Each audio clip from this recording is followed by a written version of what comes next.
Donald Trump a dit, vous signez. Tu peux tout dire, tu peux monter, descendre, vous signez. Eh, Babandilo Sabiso, Neni Nanga Zolela. Pourquoi, papa? Pourquoi tu pleures? Avant, c'était le gouvernement de Kinshasa, le pouvoir de Kinshasa, blablabla, et du coup, ça devient le gouvernement de la République. Ils ont dit le gouvernement de la République. Il n'y aura aucune pitié pour les criminels. C'était le pouvoir de Kinshasa, le gouvernement de Kinshasa. Hein? Aujourd'hui, ils ont dit le gouvernement de la République. Ça dit qu'on leur a dit, hein, ce pays-là, vous ne le divisez pas. Organisez-vous avec le gouvernement de votre pays. Celui qui sera repris. Mais les États-Unis, c'est que personne ne sera repris. J'ai fait un tweet avec le président Trump, j'ai mis l'ambassadeur des États-Unis, j'ai mis le vice-président des États-Unis, j'ai mis la présidence du Congo, j'ai mis les conseillers de Trump, j'ai mis tout le monde. J'ai dit merci à Trump. Nous n'allons plus, vous êtes le seul. Je vous dis, même Kagame et Sikazali, vous allez le voir à Washington, s'il y a un vent fort, il peut tituber, il peut tomber.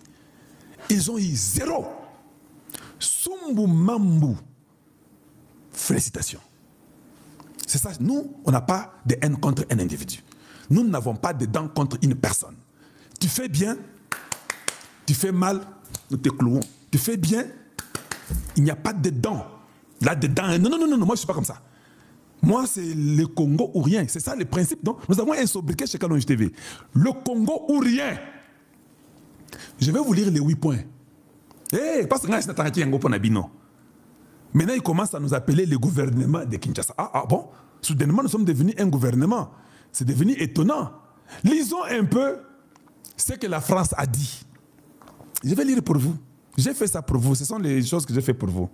Signature de l'accord entre la RDC et les AFC M23. Une signature, au fait, qui est inutile. Au fait, on leur a dit que vous avez signé. Mais vous avez signé quoi? Est-ce qu'il y a un Congolais depuis qu'on a signé qui peut dire qu'on a signé, que le M23 aura ça, que l'AFC aura ça et le Congo aura ça? Vous avez une seule parole qui dit ça? Les causes profondes, vous aurez ceci. Lisons ce que la France dit. La France te dit quoi? Voici la réaction d'Emmanuel Macron. J'ai salué l'accord signé à Doha entre la RDC et l'M23. Après tant de souffrances, une véritable ouverture pour la paix et une lueur d'espoir pour tous.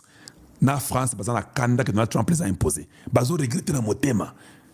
Merci à toutes les parties pour leur esprit constructif et au Qatar pour son enrôlement déterminant. La France ouvrira toujours pour la paix, œuvrera toujours pour la paix, la stabilité et le soutien aux populations. Dans l'esprit de la conférence des Grands Lacs organisée à Paris en octobre. Au moins, l'esprit de Zoboyate, mais Toboza Kunate. Oui, Toboza Kunate, Makamboueza, niveau Moussoza, niveau Nabinote. Premier point, Totien un drapeau, Batia Bango, c'est bon. Quel est le premier point? Disons.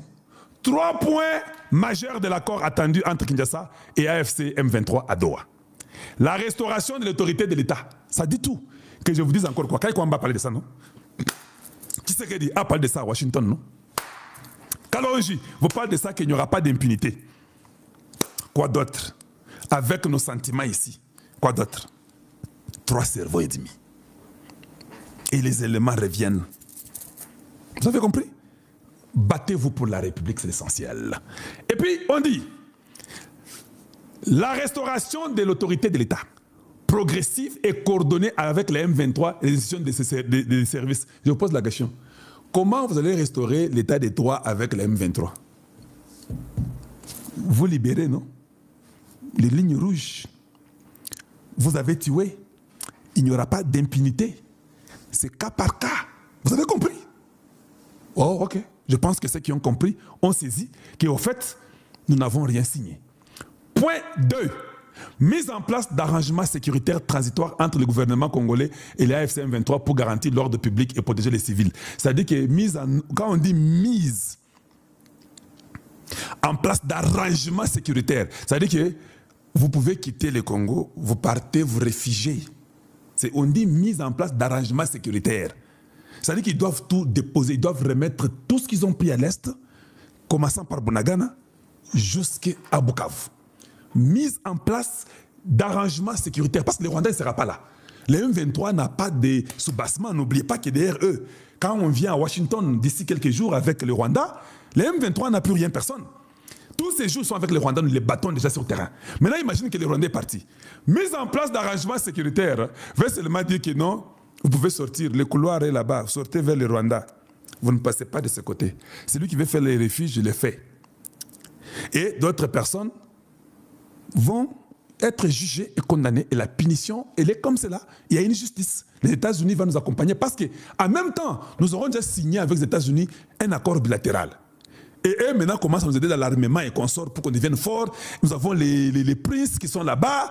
Eric Prince, vous avez compris qu'ils ont échoué. Ils n'ont rien eu. Allez, les gens peuvent tout dire et c'est comme ça. Ils ont échoué. On évolue. 3. Création, je dis bien création d'une commission nationale indépendante chargée d'établir la vérité. Chargée d'établir la vérité. Le promouvoir et de promouvoir la réconciliation. Mais une réconciliation sans justice n'est pas une réconciliation. Comment ils n'ont pas compris ce qu'ils ont écrit? Non, Sumbu, Bino Boza mystique. Sumbu Mambu Boza mystique. Donc, on dit de promouvoir la réconciliation. Une réconciliation sans la vérité, sans avoir établi la justice et sans réconciliation, d'assurer la responsabilité pour les crimes commis et de formuler des recommandations de réparation. Les Rwandais vont nous payer combien? Je vous pose seulement la question. Les réparations là, c'est combien? Ce n'est pas ce que vous avez dit que ça sera combien de milliards? N'oubliez pas, je vais vous sortir la vidéo, je suis académique. Je vous dis que le Rwanda finira par payer. Les réparations là, qui va réparer?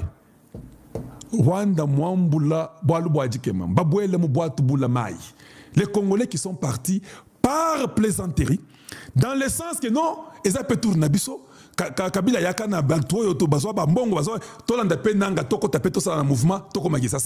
Vous avez vraiment tué votre propre vie. Si je serais vous, les Rex Kazadi, tous ces gens, les Franck Diongo, venez seulement vous livrer au Congo, dites-nous, arrêtez-nous seulement, qu'on fasse notre temps, une faute avouée est à moitié pardonnée.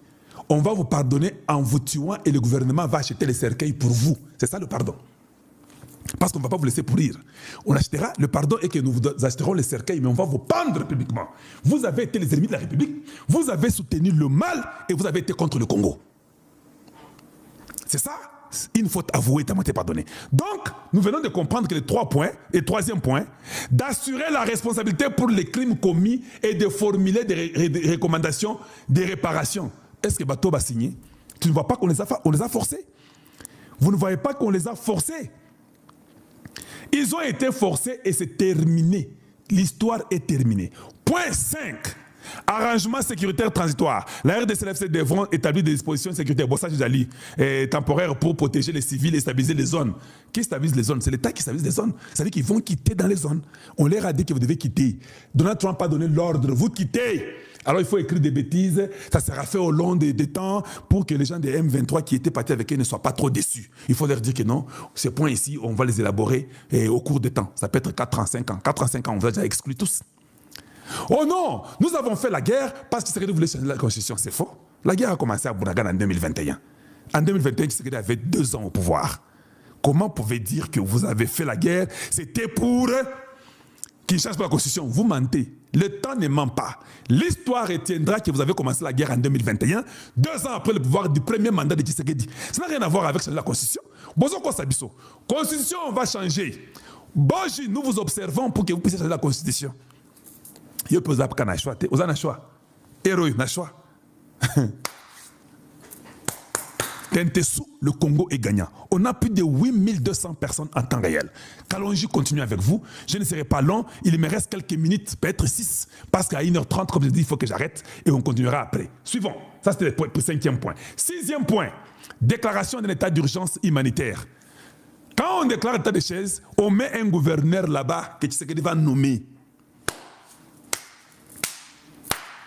Tentessou et Sili. Les gouverneurs d'un état de chaise arrivent. On dit, le gouvernement prévoit de déclarer un état d'urgence humanitaire, une zone sinistrée et un programme spécial de pacification et de reconstruction dont le budget pour la reconstruction de Kivu s'élèvera à plus de 5 milliards de dollars. Ah, qui vont payer les 5 milliards de dollars? Et puis je vous pose la question. Un état de siège, on restaure là-bas, il faut 5 milliards. Je vous pose la question. Il y aura élection? Parce qu'il faut d'abord qu'on puisse reconstruire au Bukavu. On doit reconstruire le Sud Kivu. Nous sommes contents de voir comment on construit au Katanga, au Kasai, Kananga, partout, et Bunia, on construit. C'est bon, Kinshasa. Mais le Kivu est détruit. On doit reconstruire d'abord. On doit reconstruire d'abord le nord et le sud Kivu qui a été détruit. Je vous pose la question. Tu viendras dire quoi? Que non, en jeu d'élection, après avoir fait la guerre, vous avez échoué. Et vous pensez venir faire le dialogue après la guerre. Tu connais un pays qui a fait la guerre, a échoué à la guerre, et puis est revenu demander le dialogue. Il y en a? Vous commencez par le dialogue. Quand le dialogue échoue, vous allez à la guerre. Et vous remportez, et puis vous dirigez comme vous voulez. Mais quand vous allez à la guerre, vous échouez. Le dialogue n'est plus. La constitution est changée. Tout change.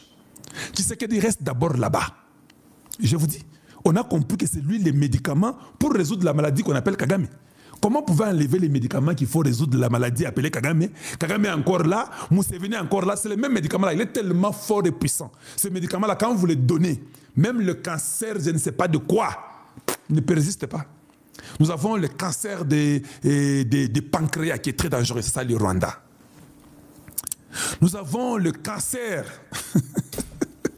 du cerveau, c'est ça l'Ouganda. Et nous avons l'autre cancer qui est aussi dangereux, c'est le Kenya. On a un seul médicament. Ce médicament s'appelle fachimetamycine. Hey! Yo, l'obikete! Tolingi sous médicament OET, tolingi, toi ça l'élection, tu m'sou aya. Hein? Quoi? Au moins, il y a maladie OET. Au moins, il y a maladie OET. Il faut vous respecter. Moi, je suis comme Tony. Alors, Kabila pouvoir Kaboui. Des éléments à condiment. Voilà pourquoi il avait commencé par dire d'abord que à Kobanga, le processus de Washington, où Azobanga a signé l'accord de Washington. Pourquoi? Parce que à un moment donné, Tshisekedi a Kobaluka, Namikole Koya, Kagame a salué Kobanga. Deuxième sortie médiatique, Kagame a lobby. Kagame a lobby, ah non. Tshisekedi n'est pas beaucoup kota bo solo na bino na ye. Mais ce qui kaka bimi na porte chawa akobaluka. Abaluka kana er nyonso. Voilà ce qui est en train de passer Paul Kagame a paix. Na yebisa ki on est bandé émission que Kagame azali kobanga pambate, c'est parce que Tshisekedi a étudié et il a compris le méthode que Paul Kagame est en train d'utiliser. Il peut agir le même méthode pour clouer Paul Kagame. Et à Paul Kagame a cloué. Parce que la décision a joué. Alors, il est dit que ce qu'on a M23, Bandi m'a appliqué, tout va appliquer. Voilà la responsabilité de ceux qui vont appliquer, tant pis pour eux. Mais ceux qui vont mettre en application, pour ne pas déjà frappe au bas de la désert et à l'élo. Il semblerait que Baal n'a pas douté déjà de la signature. Parce que les gens ont lobby de dernière chance là-bas. L'envoyé spécial qui a l'accès à déjà. Maintenant, la pression américaine à Uchikoloba. Pression américaine à Minitio et comme le niveau. Les États-Unis d'Amérique, les gens, décision est allée que une fois que Kagame a appliqué l'accord de Washington, Bango va dire la attaque. Et l'attaque qui a malo et qu'on a jeté. Déjà le patron, le numéro 1 à Afrique, il y a Africom. On a coordonné ma base. Il y a des Américains en Afrique. Il y a déjà un aéroport Bandafap. Le 15 mois passé, il était prévu déjà à Bandafap. Mais qu'est-ce que nous avons constaté? Nous avons constaté que Donald Trump a dit que c'est là. Parce que c'est un envoyé spécial. Voilà pourquoi Tindaki est belé à ma pasteur. Parce que nous connaissons Paul Kagame. Pourquoi? Parce que l'engagement de la guerre et comme même liwa bato ebele. Le patron de l'Afrique comme wana yena dans commandant il y a force aérienne américaine. Bandeko, oyebi ba américain côté force aérienne basala ka ba jeté. So olingo yeba la capacité ba américain ba uti ko sala démonstration de force. Lobiawa na Iran ils sont moins 125 avions likolo. 125 avions. Et puis il likolo il y a Iran. Ba beta peut ba détruire toutes les installations nucléaires au Iran tchaki. Ba quoi ça ba bombe mususu o ekede ki kokweya tina 62 km na sa mabele. Et maintenant c'est cette force aérienne au batinda qui déjà patron Africom. Aya déjà dans la République démocratique du Congo pour que ba banda frappe. Mais ba passer ba habiter. Quand ba habiter to tinda ba pasteur. Pour na ko sa Kagame dernier avertissement. Agitation ozali komona Kagame na mikolo za pamba te. Kagame alobaka pamba te. Kagame voyagaka pamba te. Eh, ba Congolais ozali koloba o Tshisekedi, alingi ko voyager, alingi koloba Kagame aza charismatique, Kagame alobaka te, mais makambo échanger. Kagame nda komi koloba. Kagame nda komi ko voyager.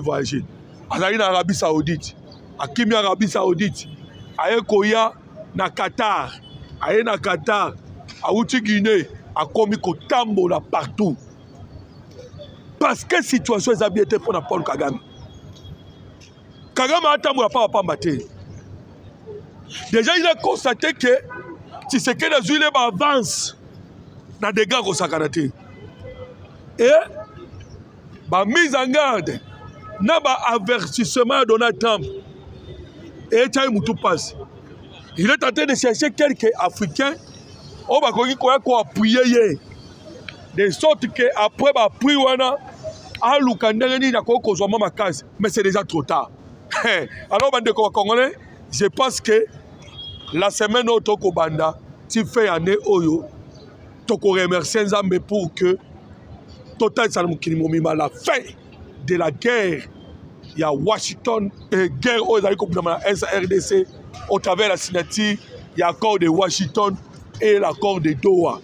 Alors, Nazali Kosenga Nabino, Bayebolandi Bisso, partagez notre émission de sorte que permettre de découper Bayeba, Makamu Ezali Kolekana, dans la République démocratique du Congo et Bobo Sanate, votre soutien dans Mokozamboka, Félix Antoine Tshisekedi Tshilombo. Numéro de la téléphone des alliés, le plus 243 89 40 330 80. Plus 243 89 40 330 80. Aimez l'émission et partagez. Que Dieu vous bénisse. Constant Moutamba kendaki na ba pays wana. Constant Moutamba akendaki na ba pays wana ezalaki na bosenga moko ezalaki na ngambu ya Mali. Et yaki pe na bosenga moko nde boyebi ke entre les États il y a que des intérêts. Donc eza système a dona. Na kati ya Mali pour le moment base oyo ya baris pour l'Afrique oyo ya Sahel il faut ekita na kati ya Mali. Bazo installer base wana pour que ezala na contrôle. Il y a 3 pays wana Mali, Burkina Faso, et Niger. Maintenant, tant qu'on va installer Bazouana et Sengaki, il a fallu bazala na satellite monko o ezali sophistiqué pour et garder et gérer Bazouana. Maintenant na satellite wana ba kota la ke ba matière oh il faut basaler la satellite wana il faut outa précisément na République démocratique du Congo. Yango bomonaki mais la demande ya Mali pe Burkina Faso yango chef de l'État atindaki Constant Moutamba na kati ya Mali. Tango akekuna na Mali basolola ki vraiment ebelé. Basolola ki ba pays wana ezalaki prêt ya kosunga RDC. Petit lelo eza prêt ya kosunga RDC. Yango ezalaki moko ya ba condition. Basengaki biso soki biso topesi bango matière oyo ekosalela bango satellite wana et bango bakoyeba kopesa biso liboko pona koyede biso pona bitumba ya este ya Congo. Yango bomoni na minute oyo notre ministre de défense aza kuna. Aza na kati ya Mali, mais azo solola kaka na Mali pamba te. Risipe eza kuna. Yango na koyebisa bino boy. Makambo oyo na ndenge ezokende échanger niveau eke na dimension mususu oyo bato bazo comprendre te. Ba force oyo esangani na kati ya Mali pour le moment bazui déjà conclusion pe décision comment bazotia RDC maboko.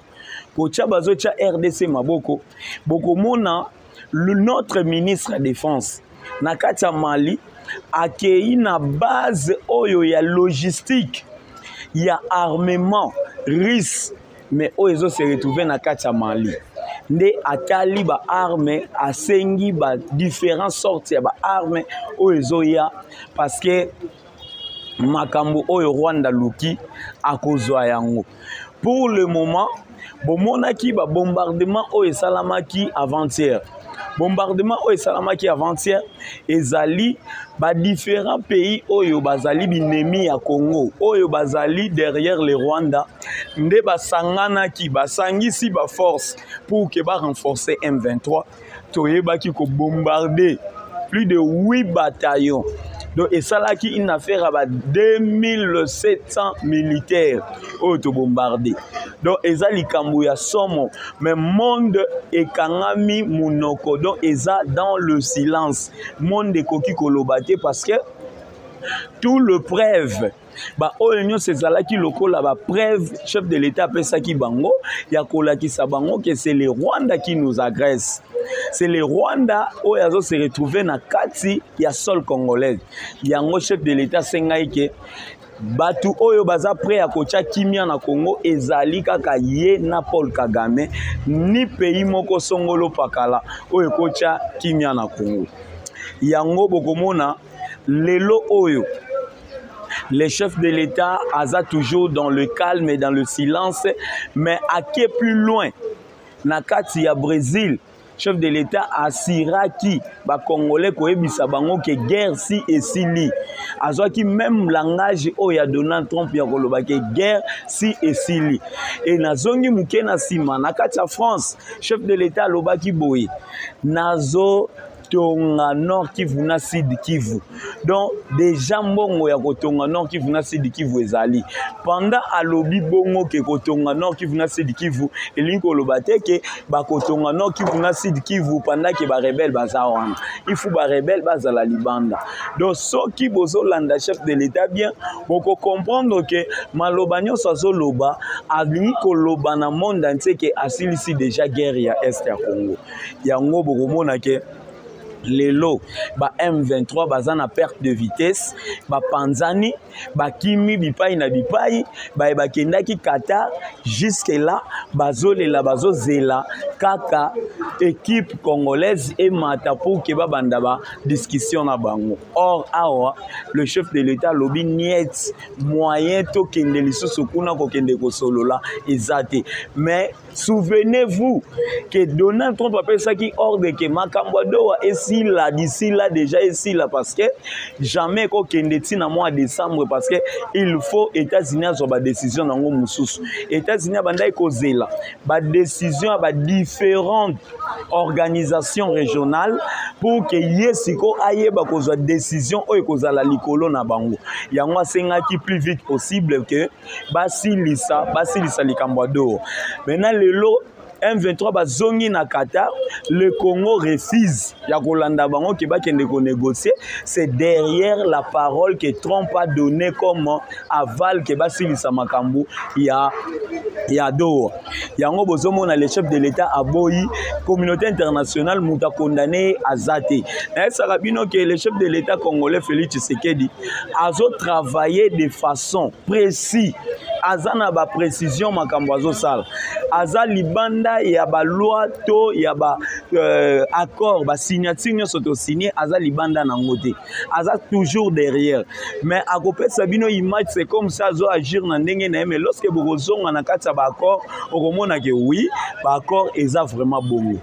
Maintenant le Rwanda clé tokangi ye eza nini bomoni chef de l'état lingazala le 13 na kati États-Unis akende ko signer deal na biso na États-Unis d'Amérique.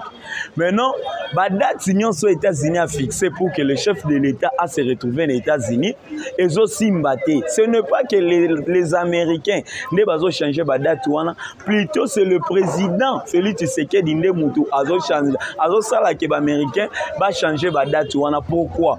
Le chef de l'État a tikali catégorie ya kolobake a signé jamais accord deal na États-Unis pendant que le M23 baza toujours na sol congolais a koki ko signé yango te.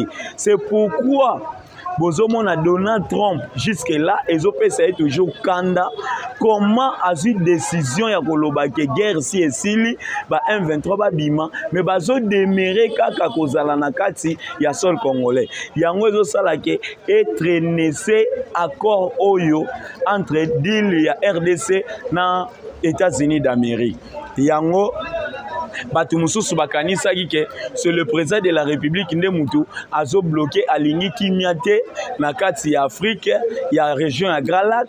Pourquoi? Parce que aboya ki ko signé oyo babengi accord régional na Rwanda. Maintenant, le chef de l'État qui est plus loin, koyebisa mokili boy. Biso toza prêt à ko signer accord régional mais à une seule condition que ba M23 bazala libanda ya mboka na biso.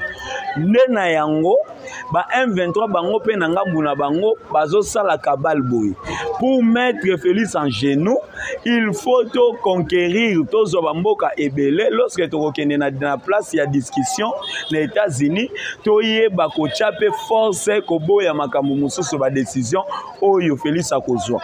Yango bozomona ke le président de la République s'est bien préparé pour la guerre à Est pour que à mettre Kagame contre mur à travailler kitoko et sécurité et comme assurer moyen batuwana bazwata ya ko pénétrer bamboka nyonso balobaki tokozala na Kisangani Uvira moyen bakota ezate soki baye bazokutana kaka na mur de Berlin. Miriamaka c'était les miwang. Maintenant c'est pourquoi bazo comprendre comment toko sala. Yango na table nyonso sa discussion, c'est le président Félix qui a la parole, qui a la décision. Yende mutazo décider na makambo nyonso. Pourquoi? Sur le plan diplomatique, aza fort. Sur le plan de la guerre na terrain, aza fort.